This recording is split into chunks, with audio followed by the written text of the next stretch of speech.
Bismillahirrahmanirrahim. Assalamualaikum warahmatullahi wabarakatuh. Bismillah, alhamdulillah, wassalatu wassalamu ala habibillah Sayyidina Muhammad ibn Abdillah wa ala alihi wa sahbihi wa mawalah. Allahumma rabbi syrah lana sudurana wa yassir lana umurana wahlul uqdatan min alsinatina yafqahu aqwalana. Allahumma faqqihna fid din wa 'allimna at-ta'wil. Allahumma alhimna marashid umurina wa a'idna min shururi anfusina birahmatika ya rabbal alamin. Walhamdulillahi rabbil alamin. Ahlan kepada sahabat-sahabat semua. Salam pertemuan dalam pertemuan perkongsian subuh, di mana kita akan berkongsi riwayat-riwayat daripada kitab Imam An-Nawawi, kitab Riyadhus Salihin. Moga-moga adanya manfaat, moga-moga adanya kebaikan. Amin ya rabbal alamin. Lalu mohon jasa baik pada sahabat untuk kita sama-sama perbetulkan dahulu niat. Moga-moga pertemuan kita adalah kerana Allah Subhanahu wa ta'ala. Nawaitu ta'alluma wa ta'lim wa tadhakkura wa tadhkir wa naf'a wal intifa' wal ifadata wal istifadah والحث على التمسك بكتاب الله وسنة رسول الله صلى الله عليه وسلم والدعاء إلى الهدى والدلالة على الخير ابتغاء وجه الله ومرضاته وقربه وثوابه آمين آمين يا رب العالمين. Ahlan wa salam wa marhaban bikum. Selamat pagi kepada sahabat-sahabat semua. Salam subuh. Kita berada pada siri yang ketujuh dalam perkongsian hadis kitab Riyadhus Salihin. Mohon jasa baik sahabat-sahabat untuk bantu share, bantu untuk kongsi, bantu untuk sebar luas dan juga tag rakan-rakan yang lain. Moga-moga lebih ramai yang beroleh manfaat insya-Allah. Lalu untuk kitab Riyadhus Salihin, kepada sahabat-sahabat yang mana tidak mempunyai kitab, maka boleh ambil daripada Telegram kuliah Umar Aziz. Dan hari ini kita nak sambung daripada muka surat yang ke-12. Kita masih lagi berada pada muka surat yang ke-12. Semalam kita telah baca riwayat yang ke-6 ini. Di mana pada riwayat yang ke-6 ini Sa'ad bin Abi Waqqas radhiyallahu taala anhu, pada hajjatul wada' ataupun wida' yang kita telah baca semalam, boleh kedua-duanya. Selalunya digunakan wida' dan juga boleh juga dibaca sebagai wada'. Maka pada haji wada' ataupun haji wida', pada waktu itu beliau telah jatuh sakit yang mana boleh membawa kepada kematian. Maka Nabi SAW dengan akhlak Nabi yang mulia, baginda Nabi SAW telah datang menziarahi dia. Maka Sa'ad bin Abi Waqqas maklumkan kepada Nabi SAW, "Wahai Rasulullah, sesungguhnya telah sampai kepadaku keadaan seperti mana yang engkau melihat daripada sakit dan juga daripada kesakitan ini. Dan aku mempunyai harta yang banyak, wa ana dzumal, mempunyai harta yang banyak, dan tidaklah mewarisi aku kecuali seorang anak perempuan." Maka bila dia dah terangkan keadaan harta dia, keadaan yang anak dia hanya seorang, maka pada waktu itu dia bertanya kepada Nabi, "Maka adakah boleh aku bersedekah ataupun berwasiat 2/3 daripada keseluruhan hartaku?" Maka Nabi SAW berkata tidak. Itu Nabi tidak benarkan. Maka dia minta untuk separuh. Maka itu pun Nabi SAW berkata tidak. Nabi SAW tidak benarkan. Sehinggalah akhirnya Sa'ad bin Abi Waqqas radhiyallahu ta'ala anhu berkata, "Kalaulah begitu 1/3 bagaimana wahai Rasulullah?" Maka Nabi SAW membenarkan 1/3. Namun Nabi SAW bersabda, "As-sulus was-sulusu katsir." Sebenarnya 1/3 itu pun adalah banyak. 1/3 pun adalah banyak. Dan juga ada pandangan seperti mana pandangan Imam Syafi'i yang mengatakan maksud banyak itu adalah banyak pahala. Bukanlah maksudnya banyak, maksudnya kena kurangkan daripada 1/3. Kemudian sabda Nabi SAW, sesungguhnya kamu meninggalkan pewaris kamu dalam keadaan kaya, itu lebih baik daripada kamu meninggalkan mereka dalam keadaan miskin, meminta-minta, mengemis-ngemis kepada manusia. Maka ini yang kita telah belajar semalam, dan Nabi tegur yang kita berhenti semalam, di mana apa yang kamu belanjakan, yang mana pada waktu itu niatnya adalah kerana Allah, walaupun pada keluarga, maka kamu akan diberikan pahala untuknya, sehingga kan suapan yang kamu suapkan kepada isteri kamu, maka itu pun adalah pahala. Ini yang kita telah pelajari semalam dengan izin Allah Subhanahu wa taala. Ini yang kita telah pelajari semalam.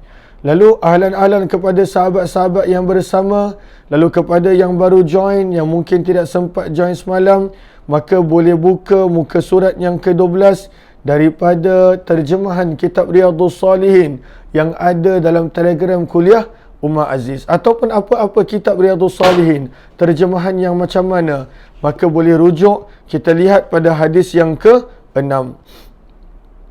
Seterusnya kita sambung semalam. Qal faqultu ya Rasulullah ukhallafu ba'da ashabi. Kemudian Allahumma salli ala Sayyidina Muhammad, Sa'ad bin Abi Waqqas radhiyallahu ta'ala anhu berkata, aku berkata lagi, apakah aku akan ditinggalkan di Mekah setelah kepulangan sahabat-sahabatku itu? Ukhallafu ba'da ashabi. Adakah aku akan ditinggalkan di Mekah? Maksudnya, adakah aku akan meninggal dunia di sini wahai Rasulullah? Maka dia bertanya kepada Nabi sallallahu alaihi wasallam, kenapa persoalan ini dia bertanya? Adakah aku akan ditinggalkan di Mekah? Ianya adalah kiasan, bererti dia meninggal dunia di Mekah. Kenapa menjadi kerisauan? Sebab itu di sini kita nampak bahawa para ulama hadis menerangkan maksud soalan daripada Sa'ad bin Abi Waqqas, ukhallafu ba'da ashabi, adakah aku akan ditinggalkan di Mekah, yang mana setelah sahabat-sahabatku pulang, iaitu adakah aku akan mati di Mekah? Maka di sini disebut kerana dia risau dan dia takut yang mana kematian dia di Mekah. Kenapa dia tak nak meninggal dunia di Mekah? Disebabkan dia telah berhijrah ke Madinah. Lalu dia nak meninggal dunia bukan dekat tempat yang dia telah tinggalkan, bukan dekat tempat yang dia telah berhijrah. Maka sebab itu dia risau, lalu bertanya kepada Nabi sallallahu alaihi wasallam, wahai Rasulullah, adakah aku akan ditinggalkan di Mekah? Kenapa? Persoalan ini adalah kiasan, adalah apakah aku akan mati di Mekah wahai Rasulullah? Kenapa dia tak nak mati di Mekah? Padahal bukankah mati di Mekah itu adalah perkara yang baik? Kerana beliau telah tinggalkan Mekah untuk berhijrah semata-mata kerana Allah, maka pada waktu itu tidak suka untuk meninggal dunia dekat tempat yang mereka telah tinggalkan. Maka sebab itu dia bertanya kepada Nabi sallallahu alaihi wasallam. Maka Nabi sallallahu alaihi wasallam, apakah jawapan baginda? Maka Nabi sallallahu alaihi wasallam bersabda, innaka lan tukhallafa fata'mala amalan tabtaghi bihi wajah Allah illa izdatta bihi darajah wa rif'ah. Maka sabda Nabi sallallahu alaihi wasallam, sesungguhnya engkau tidak ditinggalkan, lalu engkau akan terus hidup, kemudian engkau akan melakukan amalan yang engkau maksudkan untuk mendapat keridaan Allah, melainkan engkau akan bertambah darjat dan juga pahala. Maka Nabi SAW bersabda, tidak, innaka lan tukhallaf, sesungguhnya engkau tidak akan ditinggalkan. Bererti engkau tidak akan meninggal dunia di Mekah, sehinggalah engkau akan terus hidup. Fata'mala amalan, lalu engkau akan melakukan amalan yang mana dengan amalan itu engkau niatkan, engkau ikhlaskan, engkau maksudkan mendapat keridaan Allah Subhanahu wa taala. Lalu dengan amalan yang ikhlas itu, illa izdatta bihi darajah, engkau akan bertambah dengannya kedudukan, darjat, wa rif'ah, dan juga pada waktu itu ketinggian, dan juga pada waktu itu pahala. Maka di sini kata para ulama hadis, Nabi SAW telah memaklumkan kepada Sa'ad sesuatu yang mana menunjukkan bahawa Nabi SAW dimaklumkan oleh Allah, yang mana Sa'ad bin Abi Waqqas tidak akan meninggal dunia di Mekah. Bahkan Nabi SAW sebut dia akan terus hidup dan beliau akan buat amalan yang apabila amalan itu dibuat kerana Allah, bertambahlah disebabkan amalan itu kedudukan yang tinggi dan darjat yang tinggi. Dan inilah sebenarnya tajuk yang apa kita nampak dengan jelas, tajuk kepada bab kita. Kita berada pada bab yang mana Imam Nawawi letakkan title, letakkan tajuk, iaitu bab pada untuk mengikhlaskan amalan, niat kepada Allah, menghadirkan niat pada setiap perbuatan, ucapan dan keadaan. Maka sebab itulah di sini Nabi SAW bersabda, engkau akan melakukan amalan. Dan amalan itu kenapa? Amalan itu adalah kerana Allah Subhanahu wa ta'ala. Lalu amalan yang dibuat kerana Allah, apakah natijah dia? Illa zdatta bihi darajah wa rif'ah. Amalan yang dibuat kerana Allah Subhanahu wa ta'ala, maka akan beroleh darjat dan juga kedudukan yang tinggi. Maka ini adalah pengajaran yang kita boleh ambil daripada sabdaan Nabi, amalan yang dibuat kerana Allah, illa zdatta bihi darajah wa rif'ah. Apakah pengajaran yang kita boleh ambil? Amalan yang dibuat kerana Allah Subhanahu wa ta'ala adalah amalan yang boleh menjadikan kita beroleh darjat dan kedudukan yang tinggi. Maka daripada sini kita nampak kata ulama yang mensyarahkan hadis ini dalam kitab Dalilul Falihin. Maka apakah beliau sebut di sini? Pada ucapan Nabi SAW, sesungguhnya engkau akan terus hidup, engkau tidak akan ditinggalkan, dan engkau akan melakukan amalan kerana Allah Subhanahu wa ta'ala, lalu bertambah kedudukan dan juga tempat. Maka daripada sini dalam kitab Dalilul Falihin menyebut, fafi hadza, pada ucapan Nabi ini, fadilah, menunjukkan adanya kelebihan, tulul umur, usia yang panjang. Sebab Nabi sebut engkau akan terus hidup, engkau tidak akan ditinggalkan. Maka daripada sini kita nampak kelebihan usia yang panjang. Tapi dengan syarat apa? Lil izdiyadi minal amali salih. Usia yang panjang itu mestilah digunakan untuk melakukan kebaikan. Walhath, dan bagaimana galakan untuk melakukan setiap amalan mencari redha Allah Subhanahu wa ta'ala. Maka ini pengajaran yang kita dapat. Apakah pengajaran yang kita dapat? Ketika mana Nabi bersabda engkau tidak akan ditinggalkan, bererti engkau akan terus hidup. Dan bila hidup, apakah yang engkau akan buat? Melakukan amalan.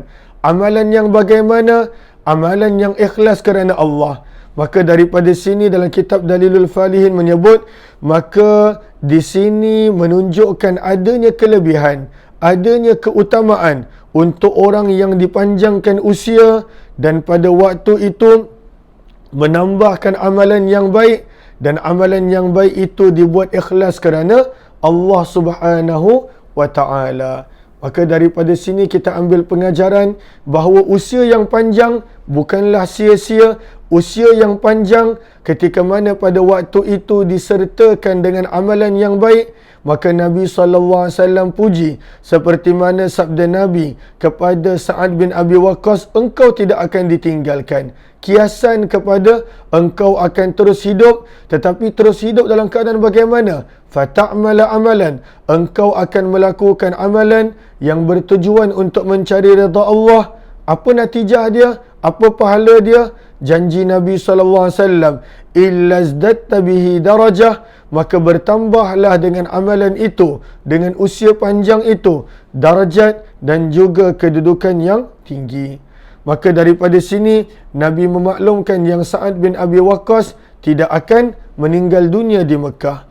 Seterusnya sabda Nabi SAW kepada Sa'ad bin Abi Waqqas, wala'allaka an tukhallafa hatta yantafi'a bika aqwam wa yudarra bika akharun. Maka Nabi sallallahu alaihi wasallam bahkan Nabi bersabda,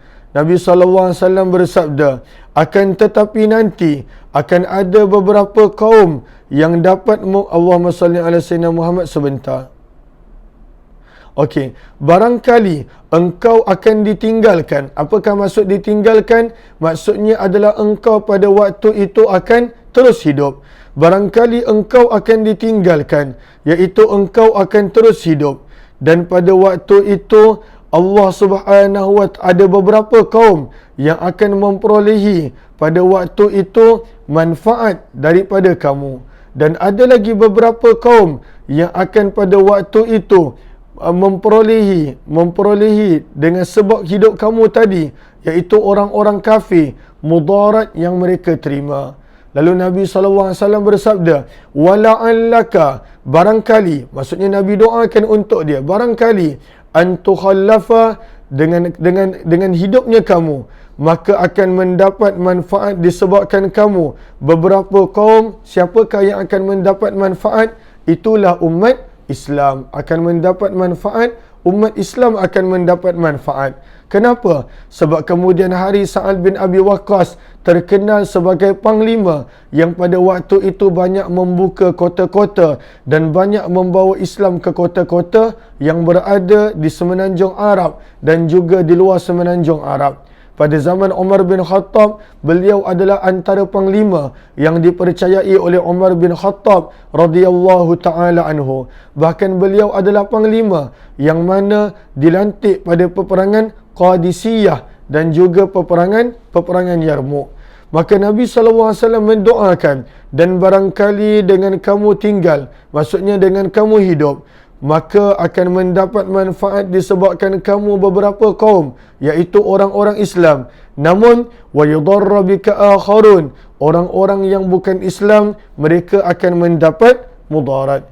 Seterusnya pada penghujung hadis ini, kata Sa'ad bin Abi Waqqas radhiyallahu taala anhu, yang mana waktu itu Nabi sallallahu alaihi wasallam mendoakan untuk sahabat-sahabat baginda, yang mana sabda Nabi sallallahu alaihi wasallam, Allahumma amdi li ashabi hijratahum wa la taruddahum ala aqabihim. Nabi sallallahu alaihi wasallam mendoakan untuk sahabat-sahabat baginda. Sabda Nabi, ya Allah, sempurnakanlah pahala untuk sahabat-sahabatku dalam hijrah mereka itu, dan janganlah engkau kembalikan mereka pada tumit-tumit mereka. Apakah maksud kembalikan mereka pada tumit-tumit mereka?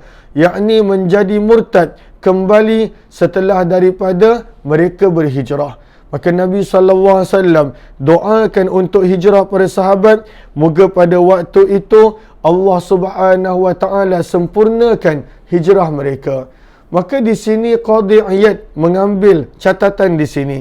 Apakah catatan yang ada pada doa Nabi, yang mana Nabi SAW bersabda, Allahumma amdi, ya Allah, sempurnakanlah untuk sahabat-sahabatku hijrah mereka.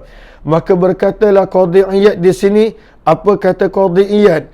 Maka daripada ucapan doa Nabi SAW ini, maka ada yang mengambil dalil anna baqa'al muhajir, sesungguhnya kekal dan juga terus tinggal di Mekah bagi seorang muhajirin, maka itu akan meninggalkan kesan pada hijrahnya.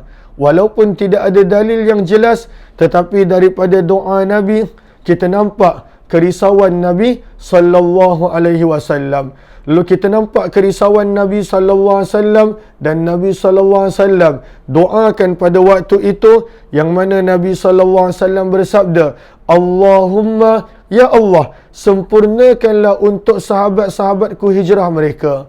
Kenapa Nabi menggunakan perkataan sempurna? Maka Qadhi Iyad menunjukkan bahawa apabila seseorang itu yang berhijrah meninggalkan Mekah, jika dia kekal duduk kembali ke Mekah, dan ataupun pada waktu itu dia meninggal dunia di Mekah, maka pada waktu itu akan ada kekurangan, akan ada kesan pada hijrah dia.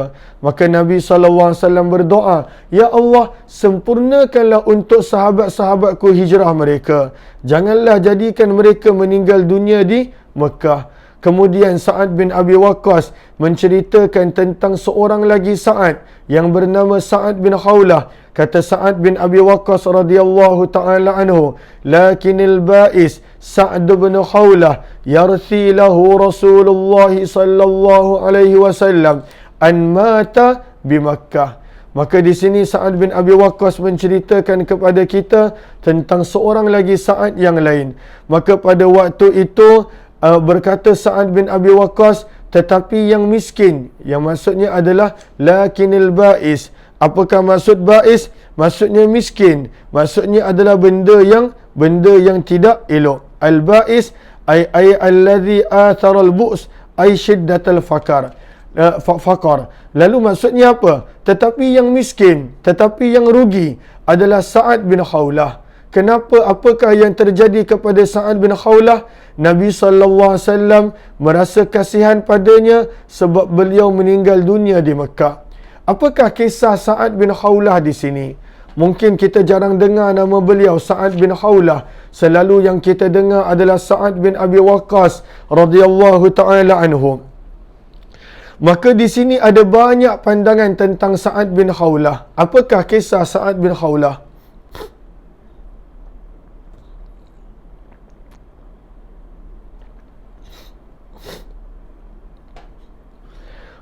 Maka kita boleh catat supaya boleh menjadi rujukan kita. Lalu ulama hadis berbeza pendapat apakah kisah Sa'ad bin Khawlah. Yang pertama, lalu sahabat-sahabat boleh catat. Lalu yang pertama, apakah yang terjadi kepada Sa'ad bin Khawlah? Yang pertama adalah beliau langsung tidak berhijrah ketika mana ada peluang, lalu beliau meninggal dunia di Mekah. Lalu sebab itu Nabi merasa kasihan kepadanya. Lalu ini yang pertama, lam yuhajir min Makkah hatta mata biha. Maka pada waktu itu dia ada peluang untuk berhijrah, dia tidak berhijrah. Sebab itu Nabi SAW merasa kasihan pada beliau. Yang kedua, apakah kisah dia?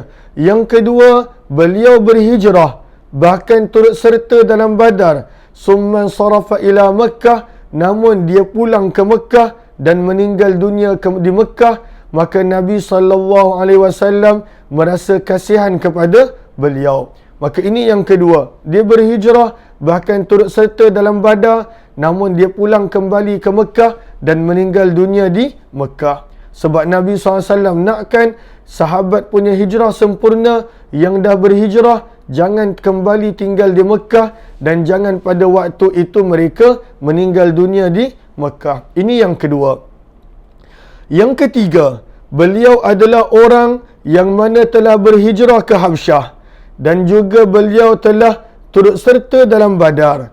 Namun pada Hajjatul Wada' beliau telah jatuh sakit dan meninggal dunia di Mekah.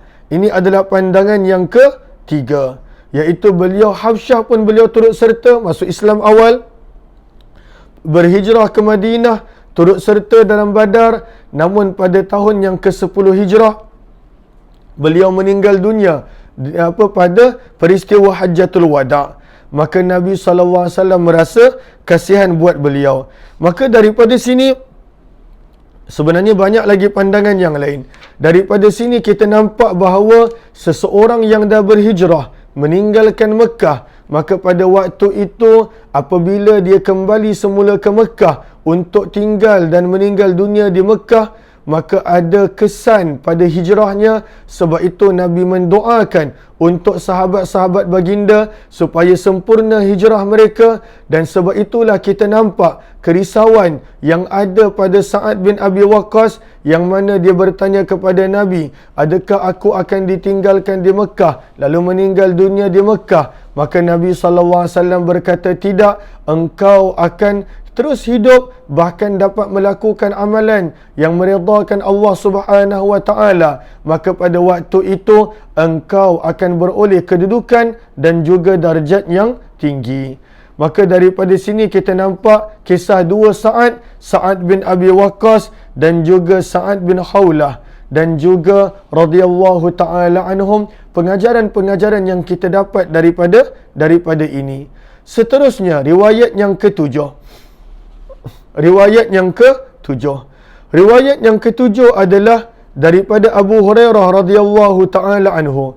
Jom kita baca riwayatnya. Riwayatnya adalah riwayat yang terkenal. Maka apakah riwayat Abu Hurairah, riwayat yang ketujuh? Maka kita lihat di sini. Wa an Abi Hurairah radhiyallahu ta'ala anhu, Abdurrahman bin Sakhar radhiyallahu ta'ala anhu qala Rasulullah sallallahu alaihi wasallam, inna Allah ta'ala la yanzuru ila ajsamikum wala ila suwarikum walakin yanzuru ila qulubikum. Rawahu Muslim. Maka daripada sini kita nampak riwayat daripada Abu Hurairah radhiyallahu ta'ala anhu. Kenapakah beliau dipanggil dengan Abu Hurairah? Wasababu takniyatihi bidzalik. Kenapakah kunyah beliau Abu Hurairah, bapa kucing? Maka riwayat ini ada dalam riwayat Ibnu Abdul Bar. Lalu dalam riwayat Ibnu Abdul Bar, yang mana Abu Hurairah sendiri berkata, kuntu ahmalu, aku pernah mengendong, yauman, pada suatu hari, hirrah, seekor kucing, fi kammi, pada lengan baju aku. Fara'ani Nabi sallallahu alaihi wasallam, maka Nabi sallallahu alaihi wasallam melihatku yang mana sedang mengendong kucing dalam lengan bajuku. Maka Nabi sallallahu alaihi wasallam bertanya, ma hadhi, apakah ini wahai Abu Hurairah?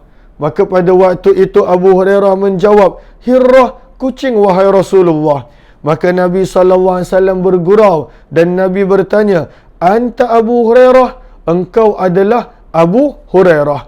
Maka semenjak daripada itu terkenal kunyahnya sebagai Abu Hurairah, yang mana Abu Hurairah terjemahannya adalah bapa kucing.